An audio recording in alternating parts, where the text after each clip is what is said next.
یرید اللہ ان یخفف عنکم، اگر اس راستے پر چلو گے تو اللہ تمہیں ہلکا پھلکا کر دے گا، تمہارے اسٹریس دور کر دے گا۔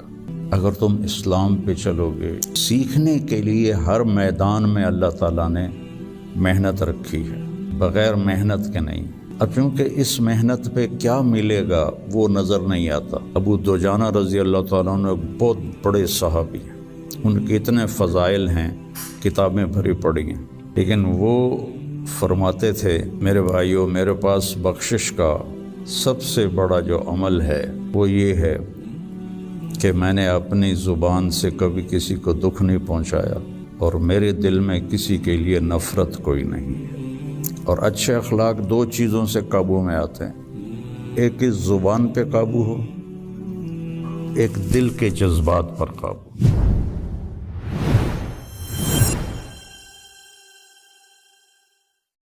بسم اللہ الرحمن الرحیم، والصلاة والسلام علی رسولہ الکریم وعلی آلہ واصحابہ اجمعین، اما بعد۔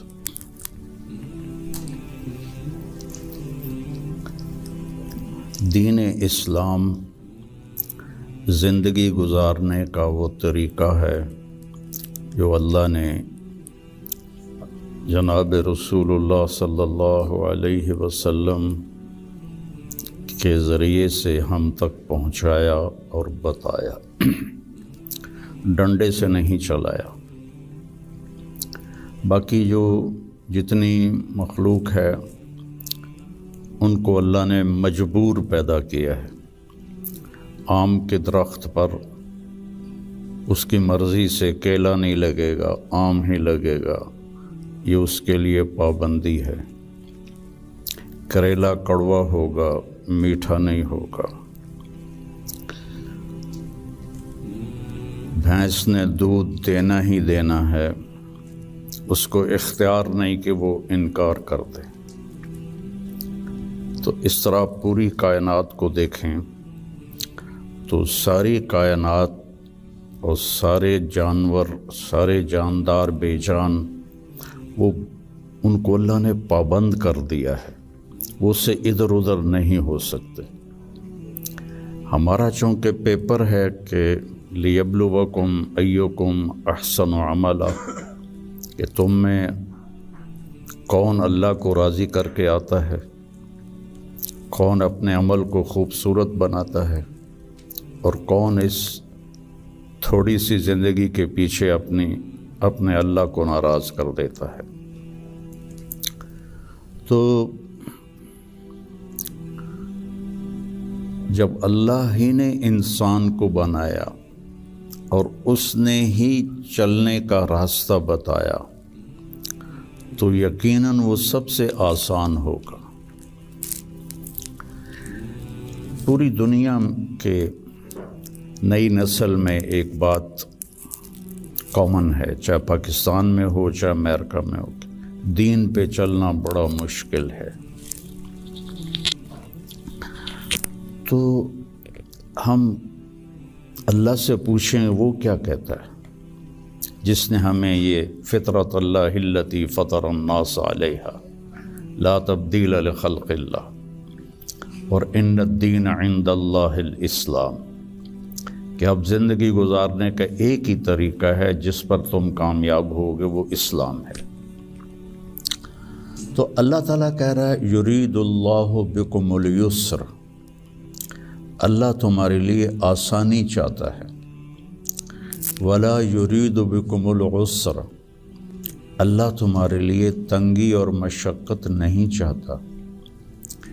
یرید اللہ ان یخفف عنکم، اگر اس راستے پر چلو گے تو اللہ تمہیں ہلکا پھلکا کر دے گا، تمہارے اسٹریس دور کر دے گا، تمہاری یہ جو ایک اینزائٹی اور ڈپریشن کا لفظ پوری دنیا میں چلا ہے، یہ اللہ تمہارے دور کر دے گا اگر تم اسلام پہ چلو گے۔ یرید اللہ ان یخفف عنکم، اینزائٹی ڈپریشن کی دوائیں کیا کرتی ہیں، دماغ کو تھوڑا سست کر دیتی ہیں، تو اس کی جو فیلنگز ہیں نیگیٹو وہ ذرا کم ہو جاتی ہیں، تو اللہ تعالیٰ فرما رہا ہے میرے راستے پر چلو تو یہ آئیں گی نہیں، تم خوش باش رہو گے، مزے میں رہو گے۔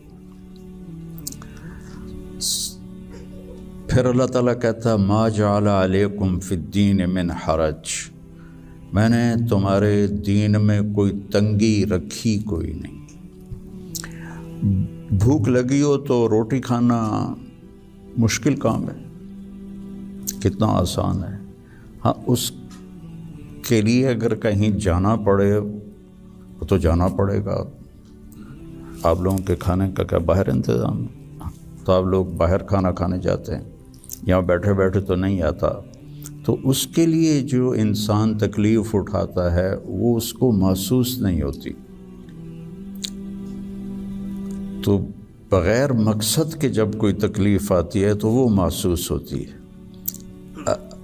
یہ میں پورا امریکہ، یورپ، آسٹریلیا، سارے بر اعظم پھرا ہوں۔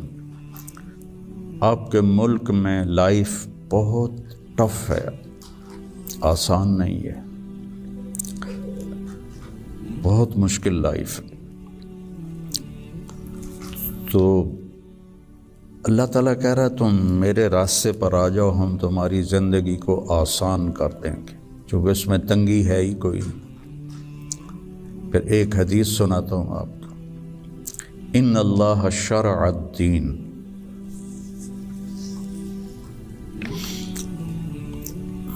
اللہ تعالیٰ نے تمہارے یہ دین کو شریعت بنایا۔ شرع کسے کہتے ہیں؟ بہتے پانی کو کہتے ہیں۔ بہتا پانی کتنا مفید ہے، کتنی پوری زندگی کا نظام پانی کے اوپر چل رہا ہے۔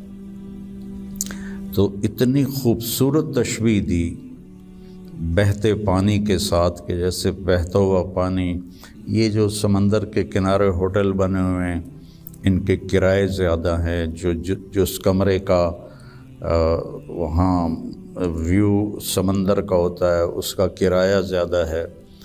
تو پانی پر اللہ تعالیٰ نے زندگی کو چلایا ہے۔ وَجَعَلْنَا مِنَ الْمَاءِ كُلَّ شَيْءٍ حَيٍّ، اور اللہ قرآن میں کہتا ہے کہ میں نے ہر جاندار کو پانی سے پیدا فرمایا۔ تو اللہ کے نبی نے قرآن میں کہا لِكُلٍّ جَعَلْنَا مِنْكُمْ شِرْعَةً وَمِنْهَاجًا ثُمَّ جَعَلْنَاكَ عَلَى شَرِيعَةٍ مِنَ الْأَمْرِ۔ تو اس کے پیچھے وہ خوبصورت معنی ہے کہ بہتا پانی، میٹھا پانی زندگی کی سب سے بڑی ضرورت۔ اس لیے سفر میں آدمی ہو اور پانی کی قلت ہو تو علماء کہتے ہیں نماز کے لیے تیمم کرے اور پینے کے لیے پانی کو محفوظ کرے۔ نماز جیسے عمل کے لیے اللہ نے صحابہ یہی کچھ کرتے تھے کہ پانی پینے کے لیے رکھتے تھے اور نماز تیمم سے پڑھتے تھے۔ تو ان اللہ شرع الدین، پہلی بشارت تو لفظ شرع میں ہے، وجعلہ سہلا، دوسری خوشخبری آسان بنایا، تیسری خوشخبری سمحن، بہت نرم بنایا، چوتھی خوشخبری واسعاً، بہت کھلا کشادہ بنایا، پانچویں خوشخبری ولم یجعلہ ضیقاً، اور اس میں کوئی تنگی نہیں رکھی۔ لیکن جیسے ہر چیز کو سیکھنا پڑتا ہے، دین کو بھی سیکھنا پڑتا ہے۔ یہ بڑے بڑے ٹرالے جو چلا رہے ہوتے ہیں، یہ اتنے بڑے بڑے کروز، کئی دفعہ میں نے ان میں سفر کیا ہے، اتنے بڑے بڑے 5-5 ہزار آدمی اٹھا کے وہ جو ڈرائیور چل رہا ہے وہ دیکھنے میں کتنا مشکل ہے۔ پھر پانی میں بریک لگانا یہ کتنا عجیب مشکل کام ہے، لیکن چونکہ سیکھ لیا تو چلائے جا رہا ہے۔ گاڑی ایک ہاتھ سے چلا رہا ہے، دوسرے ہاتھ سے موبائل سن رہا ہے، حالانکہ پابندیاں الگ الگ کے حکومت کی، پھر بھی موبائل یہاں لگایا ہوا ہے، ہمارے ہاں تو موٹر سائیکل پر بیٹھا ہوا ایسے موبائل کر کے جا رہا ہوتا ہے، کھوتا ریڈی چلاتے ہوئے اپنا موبائل یہاں رکھا ہوتا ہے۔ تو سیکھنا پڑتا ہے، سیکھے بغیر تو آدمی سائیکل بھی نہیں چلا سکتا۔ سیکھنے کے لیے ہر میدان میں اللہ تعالیٰ نے محنت رکھی ہے، بغیر محنت کے نہیں۔ اب چونکہ اس محنت پہ کیا ملے گا وہ نظر نہیں آتا تو مشکل نظر آتا ہے، اور امریکہ میں جاب کرنے میں کیا ملے گا وہ نظر آتا ہے، تو اس کے لیے ایسے روبوٹ کی طرح بھاگ رہے ہیں، روبوٹ کی طرح جاب جاب جاب۔ جو بڑے بڑے کاروباری ہیں وہ بھی اب مزدور کی طرح کام کرتے ہیں، وہ بھی ایسے فری نہیں ہے کہ بھئی اب میرا بڑا کاروبار ہے میں آرام سے گھر بیٹھوں آدمی رکھ لوں، نہیں۔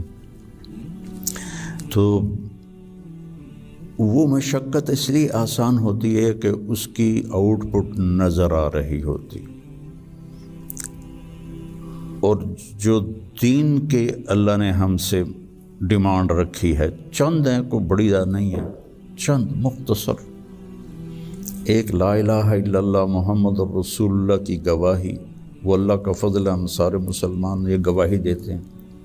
پھر 5 وقت کی نماز ہے، اور سفر میں آپ کے لیے اللہ نے آدھی کر دی ہے، اکٹھی کر دی ہے، ظہر عصر اکٹھی پڑھ لو، مغرب عشاء اکٹھی پڑھ لو، اور رمضان کے روزے ہیں سال کے بعد، حج اور زکوٰۃ پیسے والوں پر ہے، عام لوگوں پر نہیں ہے۔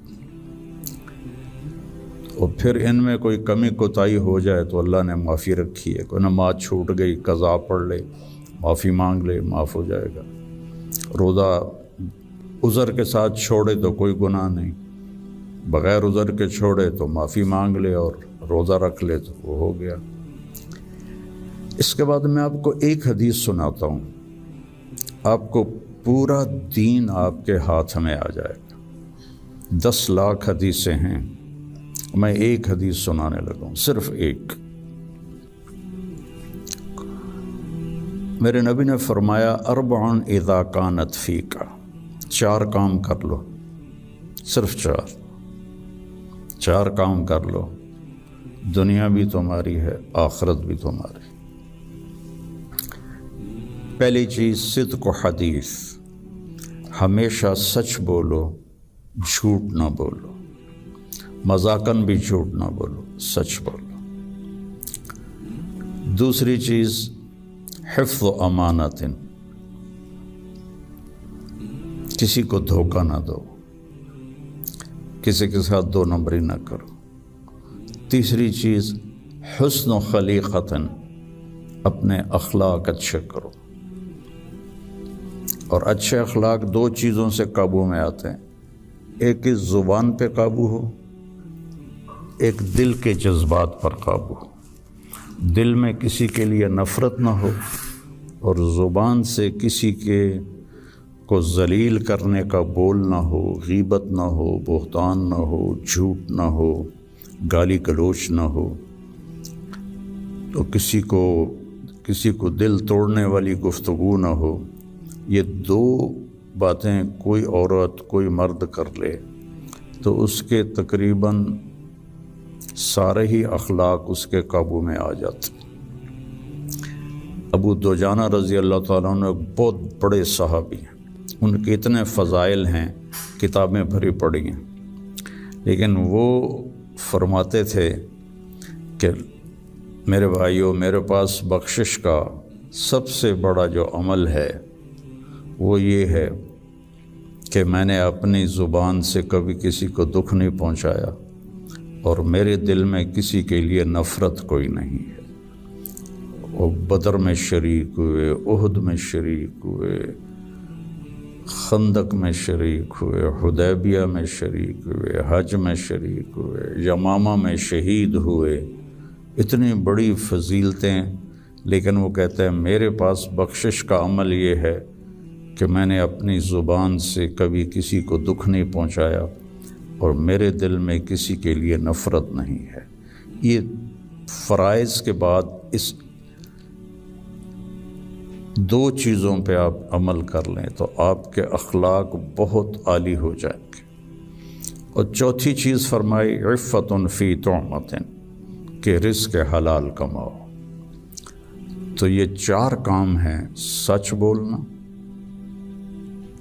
دیانتداری سے کام کرنا، دھوکہ نہ دینا، اخلاق اچھے رکھنا، اور رزق حلال کمانا۔